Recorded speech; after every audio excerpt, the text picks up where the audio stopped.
하나님은 아멘. 오늘은 도덕적 타락 세 번째 이제 마지막 시간입니다. 우리 사사기 마지막 시간인데요. 죄는 죄를 낳고라는 제목으로 하나님의 말씀을 전하겠습니다. 뭐가 뭐를 낳는다고요? 죄는 죄를 낳고. 우리 주제 성경절 하나님의 말씀 잠언 29장 18절의 말씀을 함께 보겠습니다. 제가 그동안 우리 주제 성경절을 잘못 제가 말씀드렸는데 우리 백혜숙 지사님이 이렇게 또 지적해 주셔가지고 제가 29장 16절로 소개를 계속 드렸는데 18절 말씀이더라고요. 제가 6자를 8자를 6자로 잘못 본 것 같아요. 잠언 29장 18절입니다. 함께 읽겠습니다. 시작. 묵시가 없으면 백성이 방자히 행하거니와 율법을 지키는 자는 복이 있느니라. 아멘. 사사기 21장입니다. 오늘 우리가 살펴볼 말씀은 사사기 21장 마지막 장인데요. 거기 13절에 온 회중이 림몬 바위 위에 있는 베냐민 자손에게 보내어 평화를 공포하게 하였더니. 아멘. 자, 이스라엘 전 지파와의 전투에서 패배한 베냐민 사람 600명입니다. 그 600명이 림몬 바위에 넉 달 동안 숨어 지냈습니다. 그 바위에서 넉 달을 숨어 지내는데 이제 이스라엘 자손들이 평화를 이제 공포하고 나서야 비로소 집으로 돌아갈 수 있었습니다. 아무튼 이스라엘 회중이 이처럼 남은 베냐민 자손들에게 평화를 공포한 것은 잘한 일입니다. 자, 성도는 그래야 됩니다. 성도는 비록 교회에서 성도 간에 다투었다 할지라도 먼저 화해를 청하는 것이 옳습니다. 그래서 누구의 그 잘잘못을 따지지 말고 화해를 선행해야 합니다. 또한 같은 교인뿐만 아니라 원수와 또 죄인조차도 회개할 때에는 용서해 주고 위로해 줘야 됩니다. 그래서 화해를 청해 오고 용서를 청해 오는데 그 용서를 받아주지 않는 것, 이건 그리스도인의 미덕이 아닙니다. 그래서 하나님께서 우리들에게 원하시는 진정한 사랑의 정신, 그것은 용서입니다. 용서. 그리고 화해. 자, 근데 그게 쉽지가 않죠. 쉽지가 않죠. 그러려면 이제 내가 자존심을 버려야 됩니다. 그리고 용기를 내야 돼요. 그래야만이 이게 가능합니다. 용서를 구하고 화해를 청하는 거, 이게 자존심을 버리고 용기를 내야만이 할 수 있는 거예요. 그런데 이제 그것이 옳은 것이라면, 그렇게 하는 것이 옳은 것이라면 기도하고 눈을 딱 감고 해야 됩니다. 진심을 다해서. 흔히 이제 우리가 하는 말이 영혼이 없다고. 나 예쁘지? 그럼 예뻐. 그러면 영혼이 없다고 그러잖아요. 진심을 담아서 예뻐 이렇게 해야지. 예뻐. 근데 화해도 용서도 미안해, 알았어, 용서할게 이렇게 하는 것보다는 정말 미안해 이렇게 이 진심을 다해서 해야 됩니다. 진심을 다해서. 그런데 이제 이게 또 자주 이걸 반복을 하면 안 됩니다. 어떤 부분은 보니까 둘 중에 한 사람이 자주 시비를 걸고 자주 싸움을 걸면서 맨날 또 화해는 해요. 또 미안하다고는 합니다. 근데 이게 자주 그러니까 이게 좋을까요? 싫을까요? 이제 나중에 미안하다고는 합니다. 항상. 근데 이게 좋을까요? 싫을까요? 싫죠. 맨날 미안하다고 해놓고 또 그러고 또 싸우고 그럼 또 미안하다고 하고 이걸 매일 반복하면은 이것도 좋은 건 아니에요. 자, 여러분 싸우지 마시고 만약 싸우게 되었을 때는 화해가 효력이 있습니다. 예. 그래서 오늘 이스라엘이 먼저 베냐민에게 뭘 청했어요? 이스라엘 전 지파가 베냐민 지파에 뭘 청했어요? 화해를 청했어요. 그래서 평화를 공포한 것은 100번 잘한 일입니다. 예, 100번 잘한 일이에요. 여러분 누가복음에 보면은 집 나간 탕자 아시죠? 집 나간 탕자. 자, 이 둘째 아들이 유산으로 받은 돈을 탕진하고 이제 나중에 먹을 것이 없어서 뭘 먹어요? 예, 쥐염 열매도 먹고 돼지가 먹는 돼지 뭐라고 하죠? 아니 돼지 먹이를 뭐라고 하죠? 개가 먹는 건 개밥이라고 하고 꿀꿀이죽이라고 하나요? 예, 이제 먹을 게 없으니까 그것까지 먹는 처지가 됐잖아요. 그래서 이제 돼지 먹이를 이렇게 먹다가 이제 생각을 해 보니까 아버지 집으로 돌아가서 내가 우리 아버지의 종으로 살아도 이것보단 낫겠다, 이런 생각이 들어서 다시 아버지의 집으로 돌아가죠. 그런데 이제 집 나간 그 둘째 아들이 가사는 탕진했고 형색은 뭐 이게 거지인지 둘째 아들인지 못 알아볼 정도로 굉장히 이제 초라하게 그렇게 이제 돌아오지만 그 아버지는 뭐예요? 그나마 그렇게 살아서 돌아온 것만으로도 뭐예요?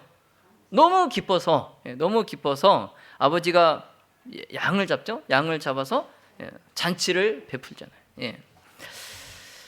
여러분 베냐민 지파가 전멸을 당하고 겨우 이제 600명의 용사들만이 그 림몬 바위로 도망쳤어요. 그래서 그들이 그 바위에 숨어서 벌벌 떨면서 두려움 가운데에 자신들이 했던 그러한 결정과 행동을 이제 그들이 돌이켜 봅니다. 근데 그들이 이제 돌이켜 보니까 가족들의 생명과 또 지파의 모든 재산을 다 걸고 심지어 자신들의 그 목숨까지도 걸고 동성애자들과 그 불량배들을 위해서 전쟁을 한 것이 얼마나 무모했는지 후회가 막급했어요. 네. 이제 살아남은 그들이 정신을 차리고 자신들의 미래를 이제 걱정을 하는데 그때 아무리 그래도 이 12지파에서 한 지파를 사라지게 할 수가 없었던 그 11지파가 이 베냐민 지파에게 화해의 손을 내밀어 왔어요. 네. 자신들의 미래를 처지를 걱정하고 있을 그때 그 11지파가 그들을 찾아옵니다. 얼마나 참 다행인지. 자, 그러지 않아도 이제 우리는 곧 사라지겠구나. 왜요? 나머지 600명이 다 누구예요? 성별이 남자예요. 남자. 여자가 없어요. 그러면 그 지파는 어떻게 됩니까? 장로님, 그 지파는 어떻게 될까요? 여자가 없는데. 그렇죠? 씨가 마르겠죠. 그래서 이 600명의 그 용사들이 이 11지파가 제시하는 이 화해의 손길을 거절할 수가 없는 겁니다. 거절할 수 없는 거예요. 그래서 그들과 함께 이제 돌아옵니다. 21장 2절과 4절에 2절로 4절. 자, 백성이 베델에 이르러 거기서 저녁까지 하나님 앞에 앉아서 대성통곡하여 가로되 이스라엘의 하나님 여호와여, 오늘날 이스라엘 중에 어찌하여 한 지파가 이지러졌나이까 하더니 이튿날에 백성이 일찍이 일어나서 거기 한 단을 쌓고 번제와 화목제를 드렸더라. 아멘. 자, 이제 그 이스라엘의 내민 손을 잡고 돌아온 그들이 베델에서 한 일은 뭐예요? 첫 번째 뭐 했어요? 대성 통곡했어요. 그리고 하나님께 뭐 했어요? 어찌하여, 이 뭡니까? 항의죠. 항의. 하나님께 항의했어요. 그리고 마지막 세 번째 한 건 뭐예요? 하나님 앞에 뭘 쌓았어요? 단을 쌓았어요. 이스라엘이 이 한 일을 긍정적으로 보면은 하나님께 해결책을 묻고 있는 것으로 우리가 볼 수 있지만, 그것보다는 하나님께 책임을 전가하는 모습으로 우리가 볼 수 있습니다. 하나님께 뭘 전가하고 있어요? 책임. 그래서 백성들은 지금 이스라엘의 하나님이라는 이 언약적 칭호를 쓰면서 왜 언약 백성을 뭐 하지 않았냐는 거예요. 하나님이 보호하지 않았냐. 왜 보호하지 않고 자기들이 잘못은 자기들이 했잖아요. 그렇죠? 자기들이 잘못을 해놓고 그 책임을 지금 누구한테 돌리고 있는 거예요? 하나님께 돌리고 있는 겁니다. 자, 그런데 이제 하나님께서는 어떻게 하세요? 침묵하십니다. 침묵. 그래서 이스라엘과 하나님의 관계가 이제는 뭐 떨어질 대로 떨어져서 이젠 바닥까지 내려갔다는 것을 우리가 하나님의 이 침묵을 통해서 볼 수 있어요. 하도 이제 기도 차지 않으면 뭐예요? 아무리 옆에서 해도 그냥 대꾸를 안 하잖아요. 그렇죠? 아무 대꾸도 하지 않잖아요. 근데 이제 문제는 여기서부터입니다. 여기서부터예요. 여러분, 폭력을 낳게 된 것입니다. 폭력을 낳게 했어요. 자, 21장 1절에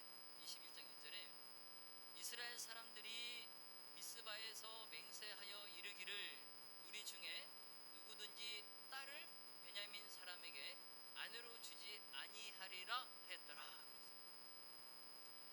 자, 여러분, 또 21장 5절에 보시면 이스라엘 자손이 크게 맹세하기를 미스바에 와서 여호와 앞에 이르지 아니하는 자는 반드시 죽일 것이라 하였습니다. 자, 여러분, 여기서 이스라엘 백성들의 무분별한 그리고 어리석은 맹세를 우리가 보게 됩니다. 무분별하고 어리석은 맹세. 자, 1절과 5절은 베냐민 지파와의 그 싸움에 임했던 그 이스라엘 백성들이 이제 혈기에 사로잡혀서 하나님의 뜻을 묻지도 않고 맹세했던 그 두 가지 맹세를 지금 기록하고 있어요. 그래서 그 첫 번째가 뭐냐면 자기 딸을 베냐민 자손에게 아내로 주지 않겠다는 거예요.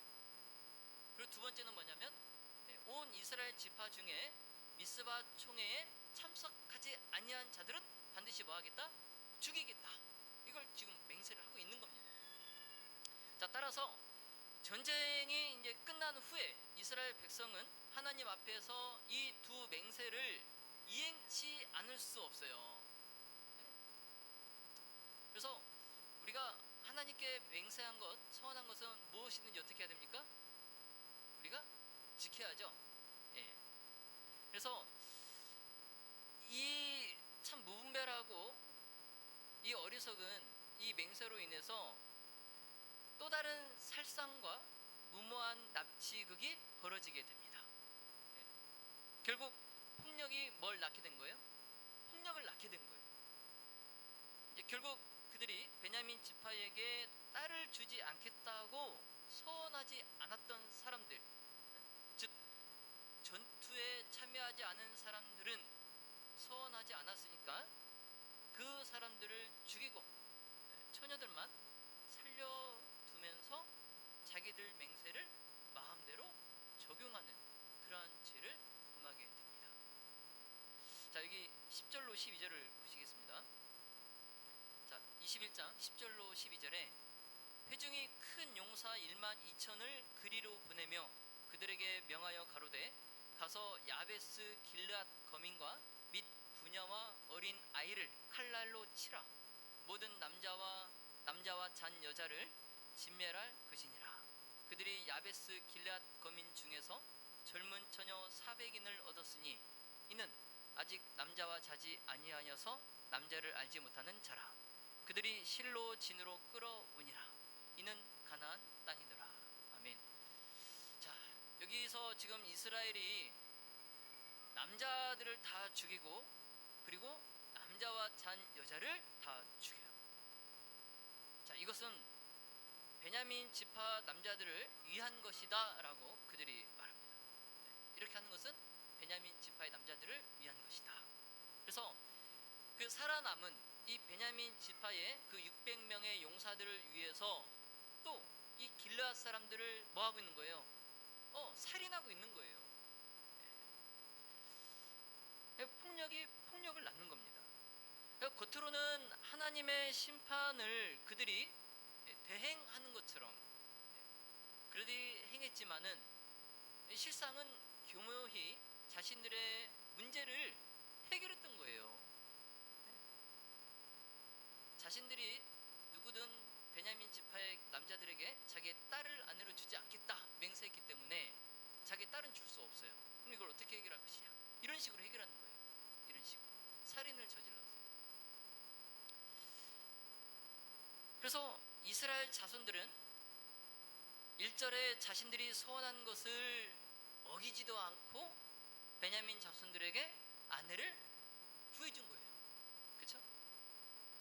자, 그런데 이제 또 문제가 생깁니다.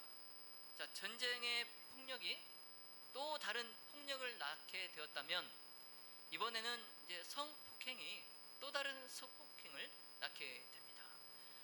자, 21장 14절로 23절에 이스라엘 사람이 야베스 길앗 여인 중에서 살려둔 여자를 그들에게 주었으나 오히려 부족함으로 남은 자들에게 어떻게 하여야 아내를 얻게 할꼬? 우리가 우리의 딸을 그들의 아내로 주지 못하리니 여호와의 절기가 있도다. 실로의 여자들이 무도하러 나오거든 너희는 실로의 딸 중에서 각각 그 아내로 붙들어 가지고 베냐민 땅으로 돌아가라. 베냐민 자손이 그같이 행하여 춤추는 여자 중에서 자기들의 수요대로 아내로 붙들어 가지고 자기 기업에 돌아가서 성읍들을 중건하고 거기 거하니라. 아멘. 자, 그 자신들이 했던 그 무분별한 어리석은 그 맹세들로 인해서 이제 또 다른 죄를 짓고 마는 이런 지금 어처구니 없는 상황이 벌어지고 있어요. 자, 이스라엘이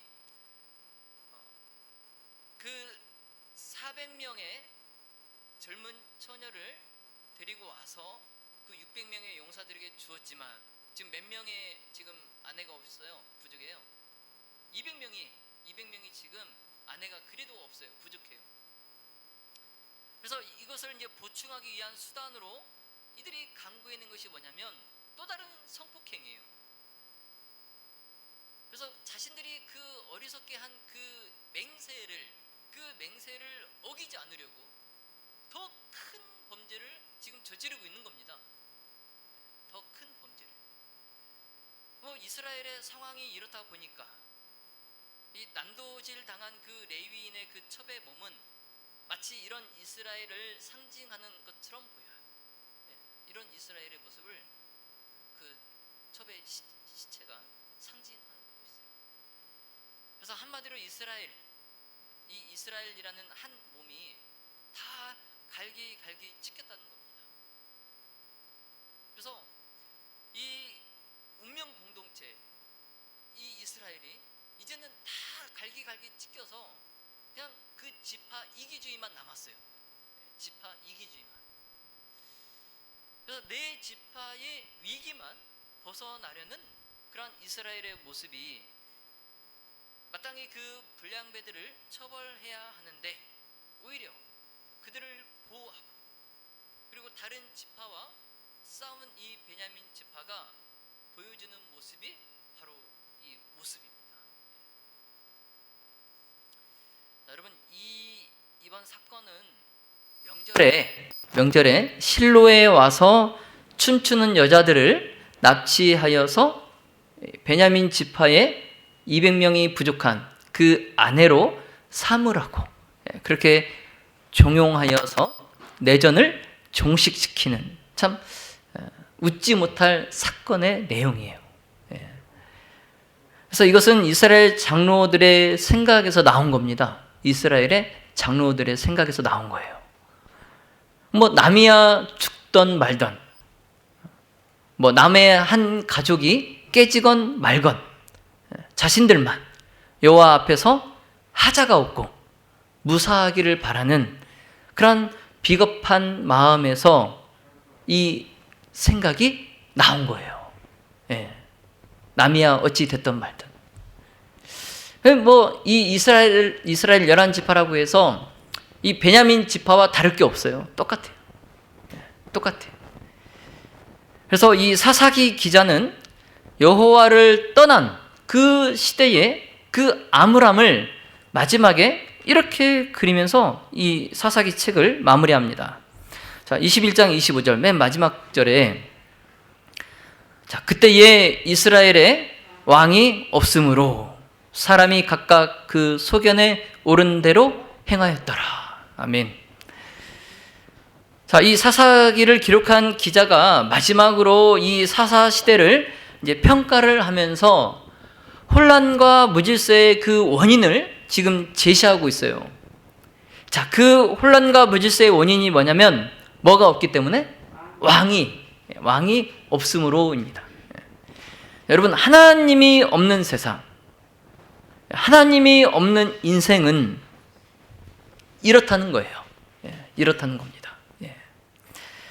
그래서 이스라엘 사회는 하나님이 없었기 때문에 뭐 너나 나나 할 것 없이 모두가 혼란과 무질서에 빠졌습니다. 자, 그 약속의 땅에서 이스라엘은 모든 면에서 다 타락되었어요. 종교는 종교, 도덕이면 도덕, 모든 면에서 다 타락했어요. 그래서 이 이방인 가나안인들 못지않아 그들의 죄악상이. 근데 이 문제의 뿌리가, 그 뿌리가 뭐냐면 하나님을 떠난 데에 있어요. 하나님을 떠난 데. 그리고 그 중심에 타락한 레위 제사장이 있었어요. 이 모든 문제의 중심에 누가 있었다고요? 종교 지도자, 레위인이 있었어요. 모든 문제의 중심에. 사사기의 종결이 참 이렇게 암울한데 여기서 끝은 아닙니다. 여러분, 하나님의 이야기가 여기서 이렇게 끝나면 어떻게 될까요? 희망이 있어요, 없어요? 희망이 없죠? 그런데 여기서 끝이 아닙니다. 사사기 21장에서 끝이 아니고 하나님은 또 다시 시작합니다. 하나님은 이제 사무엘이라는 한 사람을 준비하십니다. 그래서 실패의 장소, 이 미스바가 이제 회복의 장소, 부흥의 장소로 바뀌고 그 중간에 누가 있어요? 사무엘. 그 중심에 사무엘이 있어요. 자, 이제 하나님의 구원의 드라마가 막장 드라마로 끝이 날 뻔한 상황에서 하나님은 다시 시작하십니다. 자, 우리가 봤을 땐 끝났어요. 우리가 봤을 땐 끝났어요. 끝났는데 그 잿더미에서 하나님은 다시 시작하십니다. 자, 우리 교회도 마찬가지입니다. 우리 교회도 다시 시작하는 거예요. 어떻게 해요? 어떻게? 자, 사사기에는 사사들의 이야기만 있는 것이 아닙니다. 그 사사들의 무용담이 없을지라도 끝까지 그 진지함을 잃지 않고 진행되는 것이 사사기예요.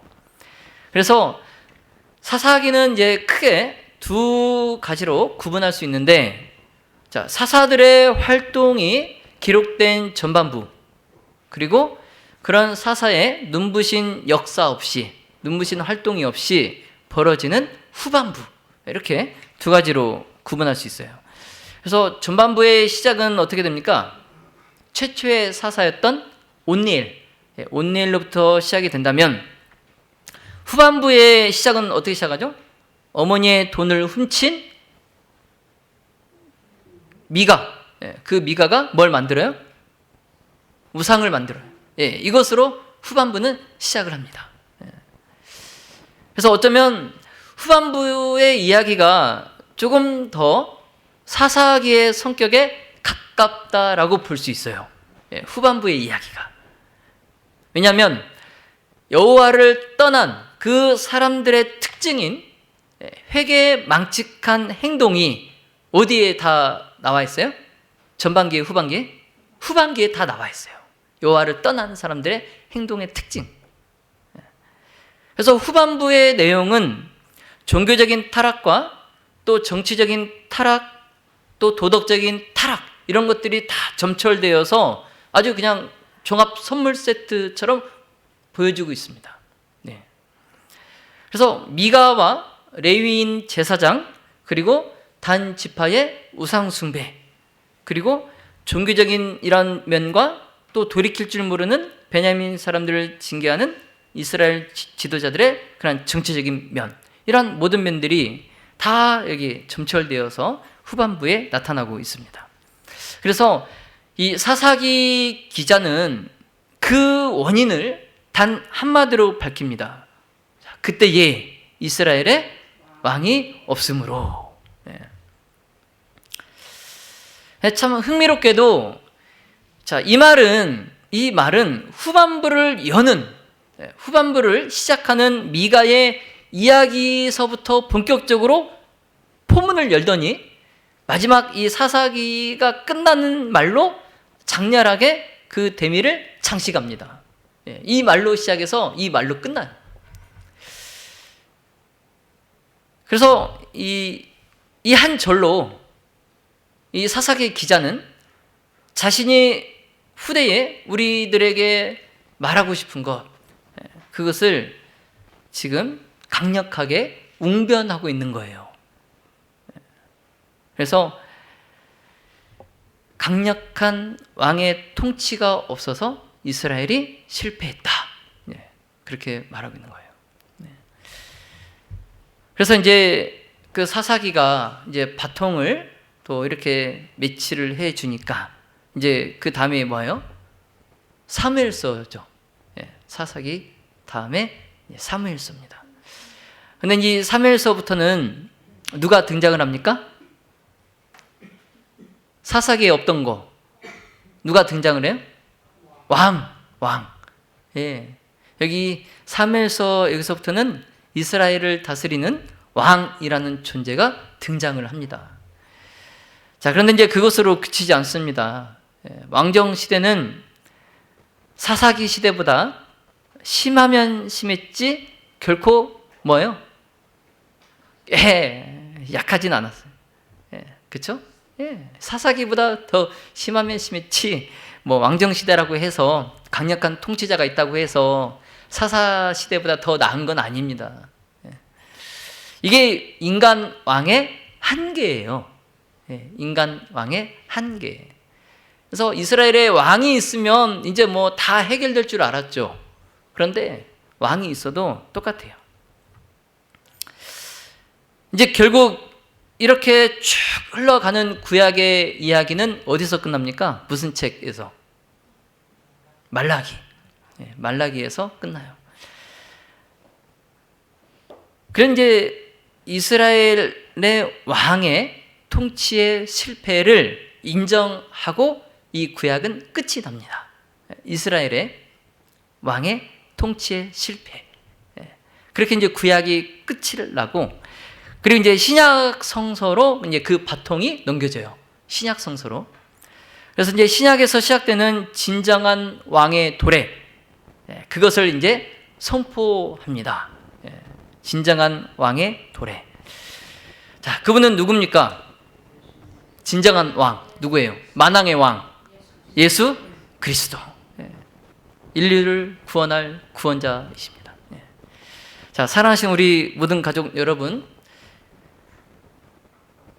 현실을 아파하되 절망할 필요는 없습니다. 아멘. 비록 내가 처한 상황이나 또 교회나 주변에 이 돌아가는 상황들이 암울할지라도 진정한 왕이 나에게 계심을 믿고 하나님께 모든 것을 맡기고 그분께서 이끄시는 대로 또 지시하시는 대로 순종하며 살아가는 믿음의 모든 가족들이 다 되시기를 예수님의 이름으로 축원하며 말씀을 마치겠습니다.